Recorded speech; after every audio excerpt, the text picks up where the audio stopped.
እንደ ደሃ አፍቃሪ ታማኝ የለም በነገራችን ላይ። ምክንያቱም ማግኘት እስክትመጣ ድረስ ነው። ማግኘት የምትባለው ነገር በጣም ክፉ ናት።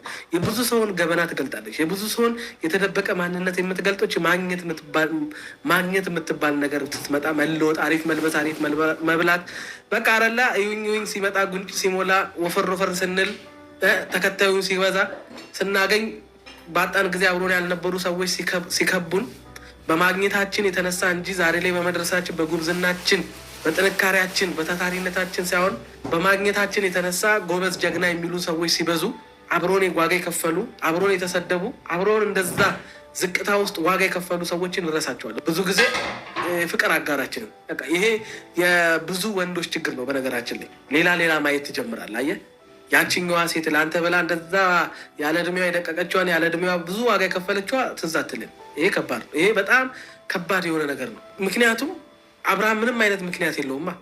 ሩታ ካላከበረችህም ከሰደበችህም ከሆነ ጊዜያት በኋላ ነው አይደለ እንጂ ያኔ ገና ችግሩ ሲጀምር ምኑ ሲጀምር አይደለም። በገዛ እጅ አንተ ያመጣው ጣጣ ነው። ከተሰደብክም በገዛ እጅ ነው፣ ከመታችህም በገዛ እጅ ነው። ይህን እየደገፍኩ አይደለም። ማድረግ አልነበረባትም። እንደዛ አይነት ነገሮች ባይፈጠሩ በሩታ ዘንድ መልካም ነበር። ግን ደግሞ ልክ ኤፍሬም እንዳለው ያኔ ዋጋ የከፈለበትን ፍቅር እንዴት በአንድ ስህተት እነዛን ሁሉ አመታት በአንድ ሰከንድ እነዛን መልካም ነገሮች እነዛን ዋጋ የከፈልክ እነዛን ብዙ የተወክባቸውን ነገሮች እናት አባት ሳትል ወጣትነት ሳትል አብረሃት ዋጋ የከፈልክባትን ልጅ እንደዚህ ሜዳ ላይ ጥለን እንደገና ከሌላ ሴት ጋር ዋጋ ለመክፈል መሄድ ማለት ችግሩ ያለው አንተ ጋር እንደሆነ ያስታውቃል። ግን በአጠቃላይ ምንድነው ብላችሁ ማግኘት ነው ብዙ ሰዎችን የሚቀይረው። አብርሃም ዛሬ ላይ አሪፍ ደረጃ መድረስ ማግኘት ብቻ በቃ አለ አይደለም ከብዙዎች በሚዲያው ላይ ወይም ካሉት ሰዎች የተሻል ከሆነ መሰማት ምናምን ነገር ይመስለኛል ዛሬ ላይ እንደዚህ እንድትሆን እያደረገ ያለው።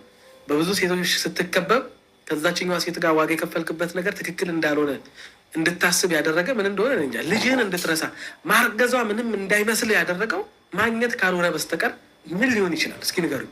ለፍቅር ያሳለፋችሁት እንዴት ይረሳናል እኮ። አሁን አንተ የምትፈልገው እየተቃጠልኩ እንድኖር ወይንም የሞትኩ ቀን ግን አልቀሳ ለመቅበር ትመጣለህ አይደል? በቀይሩ ምክንያት አይደል? ማናት ከባሪ ማናት ገዳይ ማናት? ሩታ እየሰማኝ ነው። እኔን የምትፈልገኝ ከሆነ ምን አድርጋ አቃጥላ እንደሆነ አላውቅም። ሰላም ነበራችሁ አይደል እንዴ? እስከምናውቀው ድረስ መጣላታችሁ ምን ማለታችሁ መግባባት ትችሉ ነበር አይደል? መታረቅ ብትፈልግ ኖሮ ብዙ ነገር ማስተካከል ትችል ነበር። በመጣላት ውስጥ የመጣው ባህሪያቶች እነዛ መናገሮች፣ መናደዶች፣ መሳደብ ምናምን ካለ ያ እኮ ትዳር አይደለም። ከትዳር ውጭ የተፈጠረ ነገር ትዳር ውስጥ መክተት የለብንም። ከትዳር ውጭ በሁለታችሁ መካከል በተፈጠረ ጥልና ውካታ ምናምን ሩታ አቃጥራ ትገለኛለች። ኧረ ተው አብርሃም፣ እሱን ማወቅ እኮ እሱማ ሳታረግዝ ሳትጋባ በፊት ይህንን እኮ ማድረግ ትችል ነበር። ያን የጠለ መፋታት ትችል መለያየት ትችል ነበር እኮ አይደለ? ከዛም በፊት ሳትጋቡም ሳትወልድም ሳታረግዝም በፊት ስትጣሉ ስለነበረ ያን ማድረግ ትችል ነበር። ለምን አሁን እንደምታጣይ ነው? ልታጣይ ነው? እኔና እሱ ልታጣይ ነው እኮ ይነግራል ፊት ነው እንዴ?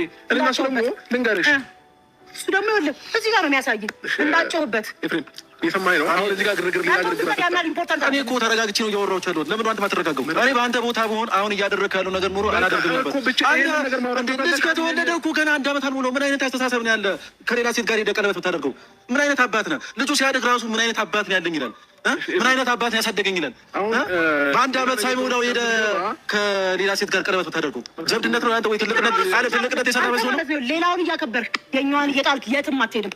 ማን እንደሚከበር ማን እንደሚጣል በቅርቡ አሳያለሁ። ሲጀመር ከሱ ህይወት ውጣ። አይፈልግህም። በቃ ራቅ። አይፈልግህም። ምን ድብልቅልቅ ያለ ነገር ነው እያየን እየሰማን ያለ ነው። በቃ የተደበላለቀ ነገር ማለት ነው። ከሱ ህይወት ውጣ አይፈልግም። እሱ እንደዚህ ነው አይፈልግም። እሱ አይመለከትሽም። አንቺን እንደገና አሁንም አንቺ በወንድማማች መካከል ጸብ መዝራት የለብሽም። ትክክል አይደለሽም። ስንቱን አጣልትሽ ትችዋለሽ። አንቺ ተይው እዛው በቃ ኤፍሬም ወንድምነቱ ከወንድሙ ጋር እንዲጣላ የሚያደርገው ምንም ነገር የለም። ወንድሙን ይቃወመዋል። ትክክል እንዳልሰራ ከመንገር ውጭ በእነሱ መካከል ጸብ እንዲመጣ ጥል እንዲመጣ ማድረግ የለብሽም። በቃ ዋናውና ትልቁ ነገር ቅድም ብዬዋለሁ፣ መቃወሙ ነው። ይህን ነገር አለመደገፉ ነው። ከዛ ውጭ ሁለቱ እንዲጣሉ ማድረግ ጥሩ አይደለም። ይሄ ነገር እየሰፋ ወደ ቤተሰብ ጋር እየደረሰ ነው። ይሄ ነገር በዚህ ያህል ንቆኝ ነው። እኔ ደግሞ አሳየዋለሁ። ሲጀመር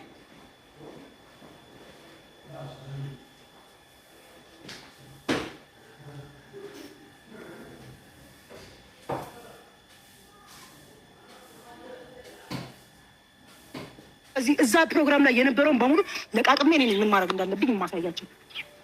እና ብቻ አላውቅም። ሜሪ ተረጋጊ አንቺ።